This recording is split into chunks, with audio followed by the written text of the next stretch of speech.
हमें बांटता नहीं है, हमें आपको जोड़ता है, हमें आपको अधिकार दिलाता है।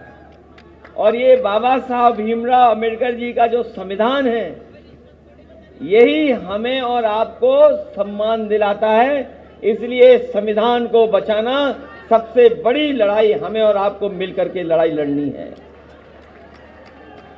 जिस समय चुनाव में हम लोग थे, उस समय हर जगह हम लोग ये कहते थे, और आज भी उस बात को मैं दोहराता हूं कि संविधान हमारे और आपके लिए संजीवनी है। ये संविधान जो हमारा है वो हमें रक्षा करता है। हमारा ये संविधान हमारी ढाल बनकर के हमारी रक्षा करता है। ये संविधान हमें समय समय पर शक्ति देता है। ये संविधान में जो हम लोगों ने पीडीए का नारा दिया है, ये हमारा प्रकाश स्तंभ है। और संविधान ही हमारी सुरक्षा से लेकर के रक्षा कवच बनकर के हमारी रक्षा करने का काम करता है। इसलिए संविधान बचेगा तो हम और आप लोग बचेंगे। और हम और आप लोगों की अब जिम्मेदारी बनती है कि जो लोग संविधान पर समय समय पर उंगली उठाते हैं और समय समय पर इसको बदलने का प्रयास करते हैं, उनसे सावधान रह करके जो बाबा साहब भीमराव अंबेडकर जी ने हमें अधिकार दिया है वोट का, उस वोट के सहारे हमें इनको समय समय पर सबक सिखाने का काम करना होगा। अभी हाल ही में आपने देखा कि पढ़े लिखे नौजवानों के साथ इन भारतीय जनता पार्टी के लोगों ने भेदभाव करने का काम शुरू किया था। और जो लोग नारा देते थे कि वन नेशन वन इलेक्शन, आपको याद होगा ये भारतीय जनता पार्टी का नारा है। वो ये कहते हैं कि पूरे देश में एक समय पे इलेक्शन होना चाहिए। और एक समय पर इसलिए इलेक्शन होना चाहिए क्योंकि इससे हमारा बजट बचता है, और बजट की बचत होगी, इसलिए पूरा इलेक्शन एक साथ होना चाहिए। वहीं हमारे पढ़े लिखे नौजवान जानते होंगे, अभी कुछ दिन पहले इलाहाबाद में, प्रयागराज में हमारे नौजवानों को धरने पर बैठना पड़ा। और धरने पे इसलिए बैठना पड़ा, उनकी मांग थी कि परीक्षा एक साथ कराई जाए, परीक्षा अलग अलग नहीं हो।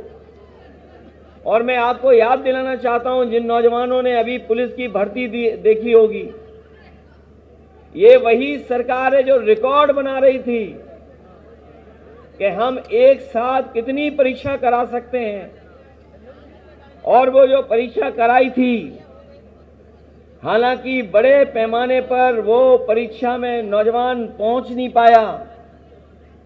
जो आंकड़े बताते हैं वो बताते हैं कि 30% नौजवान परीक्षा के लिए नहीं पहुंच पाया।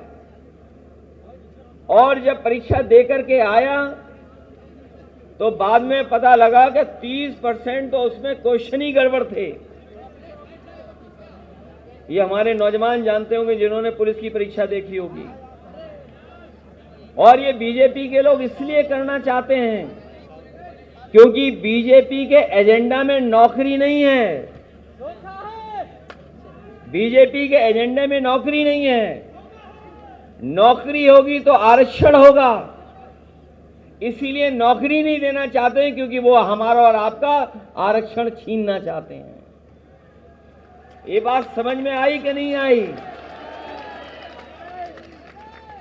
ये जो नौकरी इनके एजेंडे में नहीं है, और अगर एजेंडा में होती इनकी तो ये शुरुआत से नौकरी लगातार निकालते रहते तो इतनी बड़ी परेशानी नहीं इनके सामने आती, क्योंकि इन्हें नौकरी नहीं देनी है और नौकरी के साथ साथ आरक्षण नहीं देना है। क्योंकि अगर नौकरी सरकारी देंगे तो इन्हें आरक्षण देना पड़ेगा। इसीलिए साजिश करते हैं कि क्वेश्चन पेपर आउट हो जाए, और अगर क्वेश्चन पेपर नहीं आउट होता है तो कोशिश करते हैं कि नौजवानों को इतना परेशान कर दो कि परीक्षा ही लिखने ना आ पाए। और जो 30% छूटे हैं नौजवान, आप आंकड़े निकलवा लेना, सब ये पीडीए परिवार के बच्चे हैं जो दूर दराज गांव में रहते थे, शहर में आए तो उन्हें केंद्र ही नहीं मिला, पता ही लगा कि केंद्र कहां पर है। वो ढूंढते रहे, परीक्षा नहीं दे पाए। तो ये जानबूझ करके समय समय पर भारतीय जनता पार्टी साजिश करती है, क्योंकि बाबा साहब भीमराव अम्बेडकर जी ने हमें आरक्षण देकर के जो बराबर पे खड़ा करने का जो संविधान में व्यवस्था की है, हम बराबर न खड़े हो जाएं, इसलिए समय समय पर ये लोग साजिश करते हैं। हमने देखा होगा, युवा जानते होंगे कि अब नौकरी आउटसोर्स में हो गई है। ये जो आउटसोर्स में नौकरी इसलिए की है बीजेपी ने, क्योंकि आउटसोर्स में नौकरी होगी तो हमें आरक्षण नहीं देना पड़ेगा। ये जो साजिश चल रही है लगातार, ये केवल इसलिए चल रही है क्योंकि आपको रोका जा सके, आप आगे ना बढ़ सकें।